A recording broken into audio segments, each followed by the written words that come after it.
All right, ladies and gentlemen, here with another disturbing story, unfortunately, out of Goldsboro, North Carolina, concerning the death and what police and news articles are saying the homicide of two individuals in Goldsboro, North Carolina, yesterday, Saturday, April the 20th. Now, these two deaths mark, if I'm not mistaken, the seventh deaths in about 7 days, 7 or 8, 9, 10 days, in this county. Now, the previous five deaths were reportedly or allegedly related to possible substance use and overdosage. But this death involves possible homicide. And before I get into this story, I do want to extend my heartfelt condolences and my regards to each and every one of the families mentioned before, but definitely to the families of these two individuals, Mr. Jamel Bess, age 53, and Miss Elena Michelle Ebersol, age 44, were the two individuals who were found dead at the scene in the 400 block of Fussell Street in the north end part or area of Goldsboro, North Carolina. And this article from WNCT says that police responded just after 4:30 p.m. to a welfare check in the 400 block of Fussell Street. They found two people with gunshot wounds. EMS arrived and pronounced both of them dead at the scene. And the Goldsboro Police Department, they Investigative Service Bureau and the Crime Scene Unit were contacted and responded to the scene. The investigation has been classified as a homicide and continued into Sunday. So I did receive some information, some calls concerning the death of Mr. Bess and Mrs. Ebersol, or Miss Ebersol. And once again, my heart and prayers goes out to the family and the loved ones of these individuals. But information that was given to me, and I won't go too far into detail because, I don't want to possibly hinder the investigation. But people I talked to, I never knew Mr. Best. I think they called him JB. If I did know him, I don't recall. He's about 6 or 7 years older than me. I did hear that he was from the West Haven area, so he probably came around up in the era of a lot of the guys I do know from that era, and probably was known to them. But from what I hear about Mr. Best, he was a very cautious individual, and from the things that I've heard about him, that he didn't let too many people into his presence if he really didn't know you. So that's why the circumstances surrounding his death and Miss Eversole's death is somewhat suspicious at best and fishy at worst, according to some information that I received, allegedly, reportedly, that people went to his house and found his door open, and they consequently walked in and found he and Miss Ebersol deceased, and there was kind of a gruesome scene with a lot of blood or whatever. But one thing that some information that has been relayed to me, that it looked as if both Mr. Best and Mrs. Ebersol was unsuspecting of the impending attack on their lives. I won't once again go too much into detail concerning the scene, but from what I was told about the scene of this incident, because of the condition of the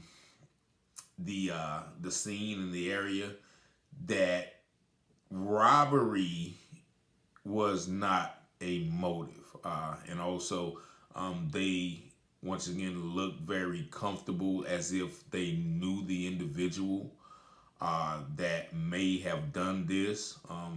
It was reported that um, even the young lady who unfortunately deceased had still had some recreational um, materials, like as far as like drawing and creative materials in her hand at the time of her demise.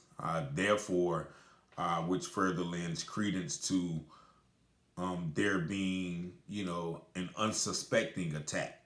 Once again, if you're in someone's house and you're comfortable with someone, you're going to continue to do what you're doing. You're going to be sitting, if I'm not mistaken, from information I received, they were sitting, on the couch in the front room, basically, in a position of relaxation.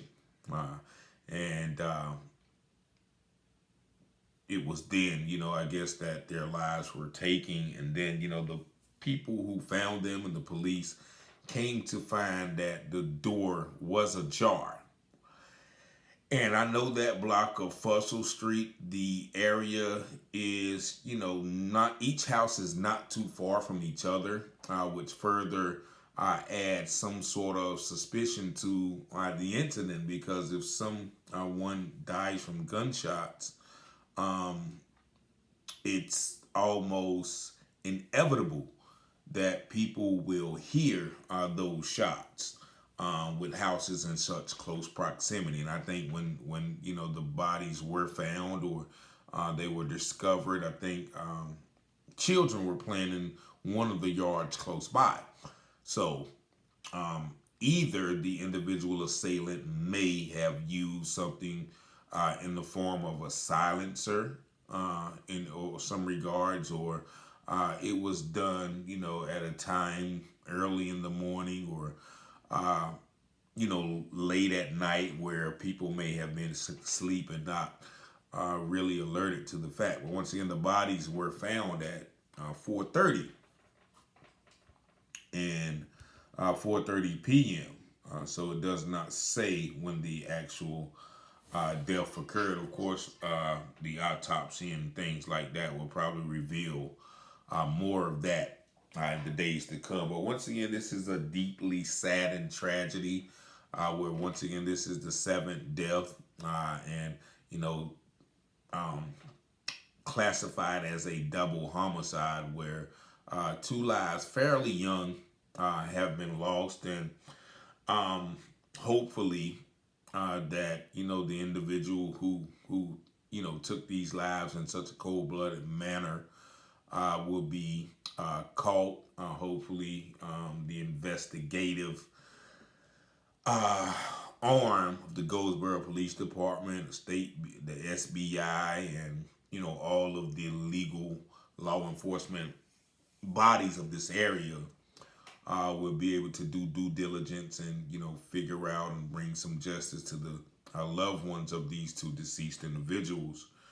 However, I am just because I've known the history of this area, and once I don't want to be too hard on the police department and their detectives, but I'm just to the conclusion, if they don't catch anybody with a smoking gun coming out of the house on videotape, then it's very hard for them to bring anybody to justice. Just this is my opinion. There's still several unsolved murders, even as late as last year. Even as recent as early last year, and even this year, maybe that there are numerous unsolved cases around here where, whether it's from lack of cooperation from the community, lack of priority, lack of evidence. There are so many things that, go into, I guess, an investigation of this magnitude that can hinder it or, allow people to escape justice. That, I don't want to pinpoint one individual thing, but it is, if you're familiar with Goldsboro, North Carolina, and a lot of these deaths over the years, you would research that, there is a large amount of unsolved cold case files here in this area. And so, once again, that is, that there's a lot of factors that goes into it. Of course, we know about the street code that, many of us live and have lived by, where, when something happens in the streets, you leave it there. You don't tell, you don't go to the police no matter what happens, no matter who dies senselessly. So we can't rule that out, but, hopefully that there is some resemblance or semblance of evidence that would allow these individuals' families to, receive some justice. But yeah, this is a sad case once again of another death within this area. So 919-587-7782. If you have any corrections, if you have any thing to add to this commentary, to this video, to maybe even help someone,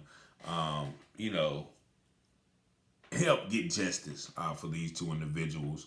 Once again, I don't know either individual, not to my knowledge, not to my remembrance, but it's always sad when people lose their lives in such a unnecessary manner. That, my heart once again goes out to all of the families and the relatives and the people involved. So hopefully there will be some resolution to this death, unlike many of the others. But peace and blessings, man. Y'all have a good night or good morning.